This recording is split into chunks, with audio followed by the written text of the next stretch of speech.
much older boyfriend isn't welcome in our home. And I believe there's an update.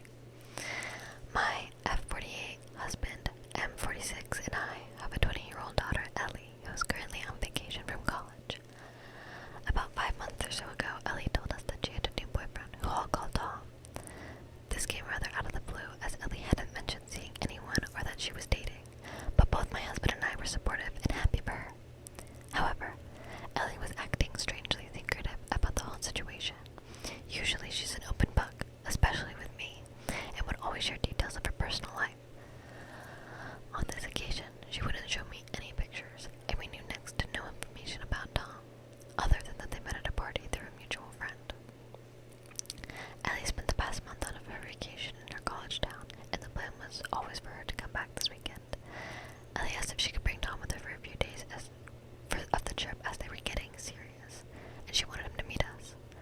Although we mentioned we knew barely anything about him, Ellie expressed that it would be a surprise and that we'd love him. Given he's clearly an important part of our daughter's life, we agreed and said we'd look forward to spending the weekend together. Yesterday morning, we went to pick up Ellie and Tom from the airport to drive them into our place, and we were shocked. We instantly knew that Tom was much older than Ellie because he certainly wasn't a college student. I was just in a state of surprise but didn't want to cause a scene and told my husband to do the same. We drove home, but it was a frosty journey, which Ellie commented on. When we arrived, my husband point blank asked Tom how old he was. Tom said he was 48. I was immediately disgusted. He's only 2 years younger than my husband and old enough to be Ellie's father. My husband continued to interrogate him and asking how they met and the whole background. Ellie explained that they was at a party and Tom was there because he was well known around the town. And they realized they had a lot in common and hit it off from there. I really didn't want to hear anymore, and my husband told Tom to leave. Ellie shouted out and said how unfair it was, and we hadn't even given Tom a chance, and that he made her happy. Tom could sense the tension, so left, and Ellie followed behind him. I texted Ellie to tell her that we'd love to see her and come over to discuss the situation. She asked if Tom was welcome, and I said he wasn't. Therefore, after labeling me a judgmental a-hole, she told me she wasn't coming and that they would be staying in a local hotel and catching up with friends. I feel terrible about the whole situation and don't want to lose my daughter over it. My husband isn't budging and says he'd have to be held back if he ever saw the man again. Am I the a-hole for saying he isn't welcome, or have I done the right thing? Edit. Thank you to everyone for your comments. I have posted an update here. We're gonna get straight into the update. First off, I wanted to thank everyone for their comments and messages yesterday. I was overwhelmed with the responses and didn't expect my post to gain so much attention. I know opinions were quite split, but I appreciate everyone for being honest. Please accept my apologies for not responding to anyone, but there has been a lot on my mind, so I thought it would be best to provide an update for those interested. Okay, there's just like a brief summary.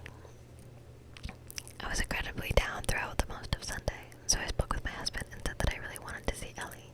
However, I knew that it wouldn't be possible without also seeing Tom, so I mentioned that my husband about meeting Ellie and Tom at a neutral location for brunch today. I asked my husband if he wanted to join, but he said that he didn't feel in the right frame of mind at this stage, so we agreed that I wouldn't go alone. I was anxious throughout the drive, but when I met Ellie, those nerves subsided relatively quickly. I was generally just happy to see her and that she was well. I still felt a bit uncomfortable around Tom, but I thought this was the opportunity to find out more about him and his intentions were.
I received, I felt compared to share an update.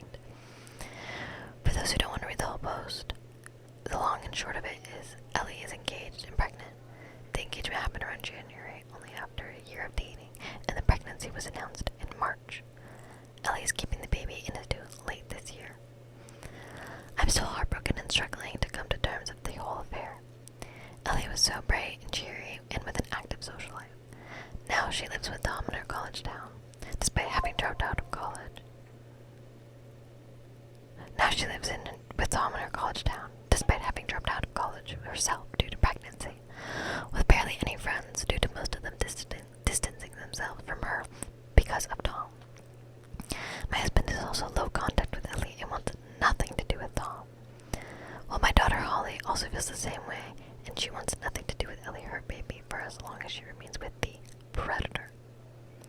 I still keep in contact with Ellie as much as I can, not only because I love her, but also as I know that things crumble, she'll have no one to turn to. She's ostracized herself, which makes me incredibly sad, and I never thought things would turn out this way. There was a glimmer of hope around March time, when Ellie called me on the phone in tears, after discovering that Tom had cheated on her, unsurprisingly, with other college students, and an even younger one than Ellie. Although I did try and talk some sense into her, and figured this may be a wake-up call, she decided to stay with him after a combination of love bombing and finding out she was pregnant. The wedding has been set for next summer, so the baby can be focused on now. My husband and our other daughter have already decided they won't go, and many others on my side of the family are uncomfortable with the idea. I'm trying to stay strong, and I hope I will love my grandchild, but this isn't something that will ever get easier. If there are any other groundbreaking updates, I will try to share. If not, I appreciate everyone's support and advice. It really means more than you know. Wow, that's crazy. You guys, comment down below your thoughts on that Reddit post. Okay, so this next story is a quick one. It's posted a day ago and it's part of the r/stories. My husband slept last night and I don't even know who I'm married to. We were eating dinner last night and nothing fancy, just pasta and a bottle of cheap wine.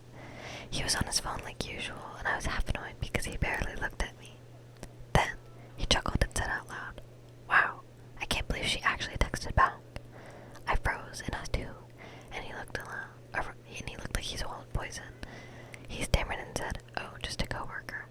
He went to the bathroom right after, and his phone lit up on the table. The message popped up, and I swear my whole body went cold. It said, "Can't wait to see you again," with a heart. I didn't touch his phone. I didn't open anything, but I knew right then my marriage was cracked wide open. I just sat there staring at a pasta going limp on the plate, and well, my chest felt like it was caving in. 7 years together, and I thought I knew him better than anyone. Now I feel like I have been sharing a bed with a stranger. I haven't said a word yet. I don't even know if I want to scream or throw up or just go silent forever. I don't know how to even process this. So, yeah. That was it. I want to know how to spot fake from real stories. I don't really care if they're fake or real, but if it's real, I feel really sorry for her. I hope she leaves him. Okay.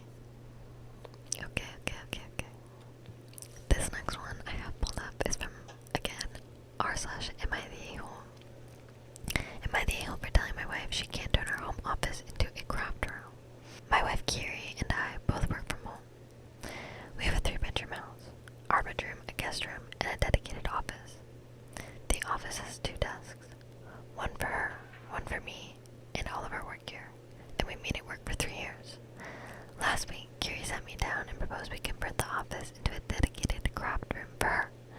She's gotten really into making resin art and jewelry, and her supplies are taking over a corner of our living room. She said the guest room desk is too small, and she needs a permanent, organized space to spread out. I was confused. Okay, I said, but where would I work? And where would you work? She explained her plan. I could move my desk into the corner of our bedroom, and she would work from the living room couch or the kitchen table with her laptop. This is where I might be the a-hole. I immediately said no. Not a let's talk about it, but a flat no.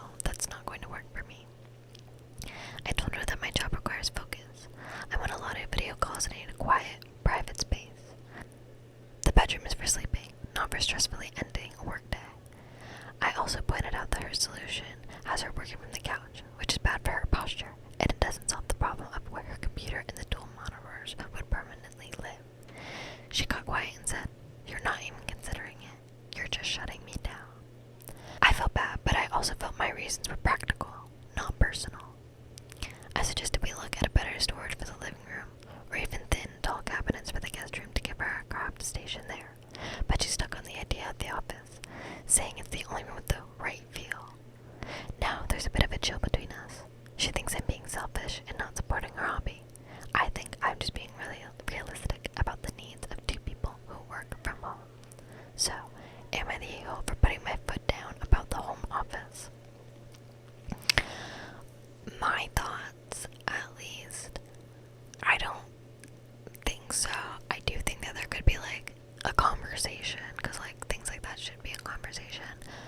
But I do agree with like this person's reasons. But also, does your partner know about those reasons? Like you just kind of said no, so yeah, I don't know. I think talk about it. That's like the solution to everything. Like just have an open communication about it. Open communication, communication, communication. Yeah. Okay, the last story for today is also, again, from r/Am I the a-hole? Am I the a-hole for telling my friend that her free wedding is unrealistic? I, 24F, am a member of a friend group in which one member, we'll call her Coral, 23F, is getting married. She announced her engagement to her fiance, 25M, a few weeks ago, and we were all happy for her. Over the weekend, though, she shared more specific plans for the wedding, and that's where things have kind of gone off the rails.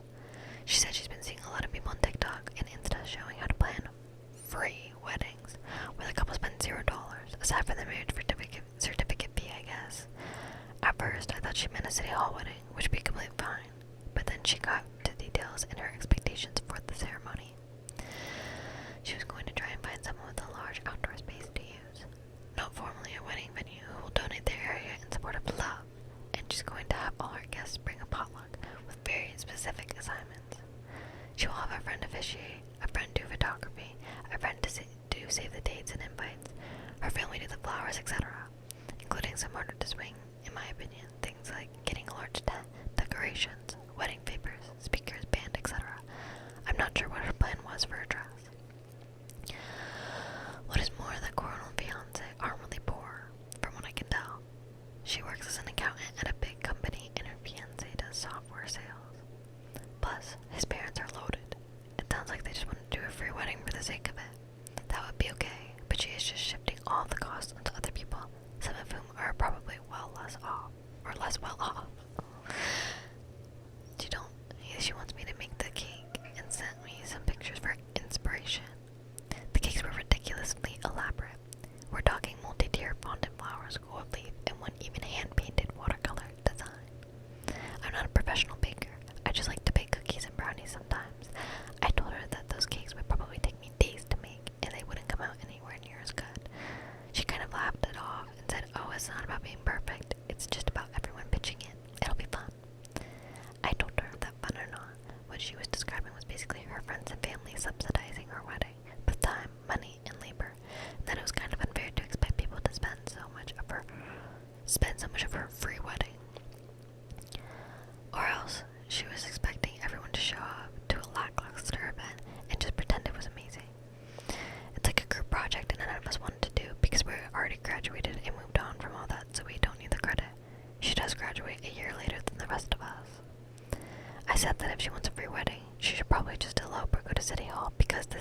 was also frustrated about the cake request. Edit. Honestly, I feel a bit bad now. Coral is a really sweet person who is just a bit naive. I feel like a lot of people in the comments are tearing her up more than she deserves. She has always been the baby of the group, and I just got frustrated and ranted on this case. I don't know what the fiance thinks about all of this. So, just by looking in the comments, a lot of people are saying not the a-hole, which I agree with. Yeah, I don't think, even if her intentions weren't, like even if the friend's intentions weren't to like pawn everything off on all the friends, like, you have to show some compassion. Like, you don't want your friends who can't really afford